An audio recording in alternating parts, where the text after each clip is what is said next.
Desetletja je kubansko komunistično vodstvo kljubovalo ameriškemu pritisku v obliki sankcij in izolacije, ter ob podpori zaveznikov kot sta Rusija in Kitajska.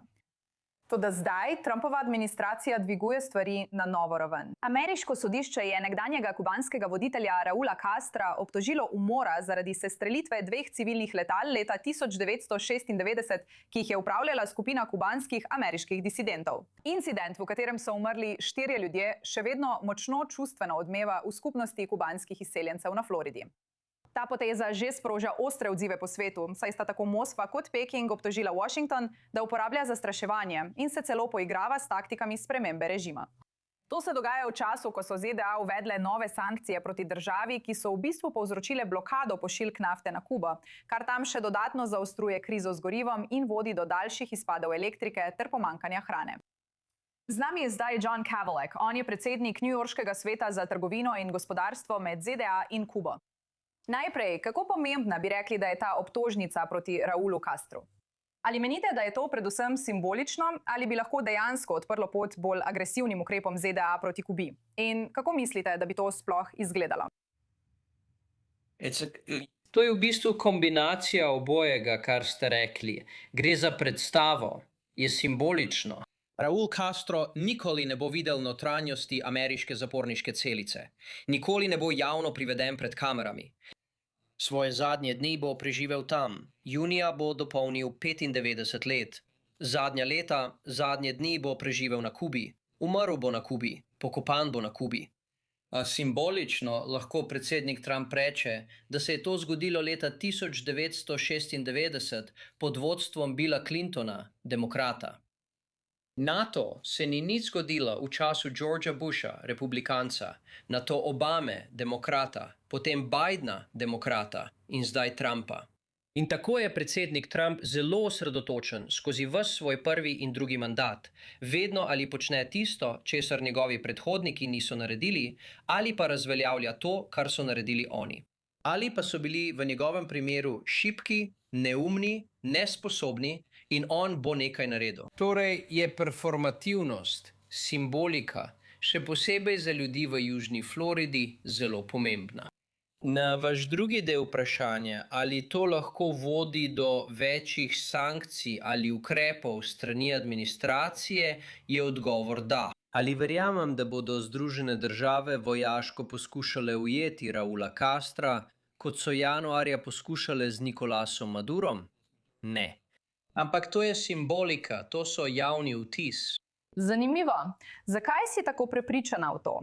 Očitno ni bilo nobenega pričakovanja, da bi Madura zajele ameriške sile. Kaj pa Raul Castro? Zakaj bi bil zdaj kaj drugačen? Eden od razlogov je, da je bil Nicolas Maduro takrat predsednik Venezuele. In spet, takratni predsednik Trump se je osredotočal na videz. Nicolas Maduro je bil Venezuela, Venezuela je bil Nicolas Maduro. Bil je velik, bil je telesno zelo ekspresiven, nosil je zanimiva oblačila.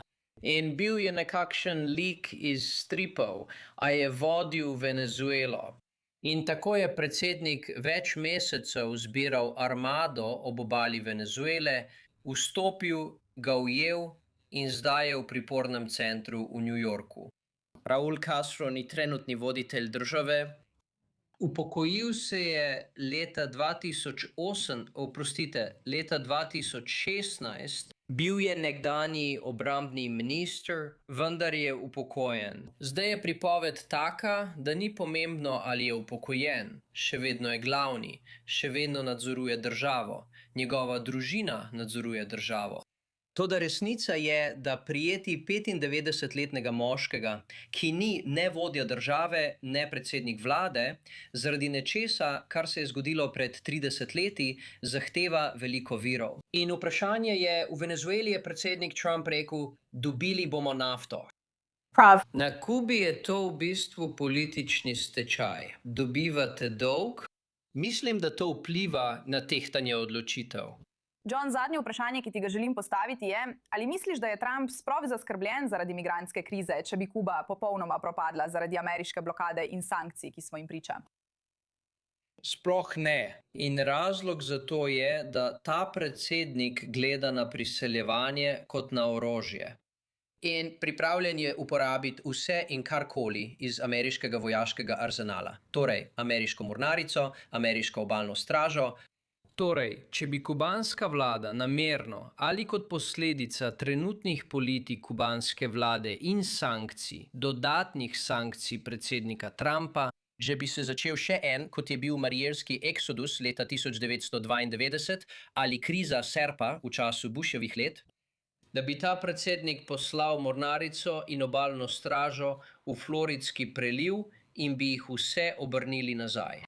tako kubanska vlada tega nima kot orodje in za predsednika Trumpa je to nekako kot kriptonit. Veste, rekel bi nekaj v stilu polepšaj mi dan. Kar poskusite, ker bom imel vse posnetke v živo, ki bodo kazali, da ljudi obračamo nazaj. Ni pomembno, odkot prihajajo. Če tukaj niso zakonito, ne bodo prišli noter, ne glede na to, kaj se zgodi. Torej, to ni orodje, ki bi ga kubanska vlada lahko uporabila kot orožje.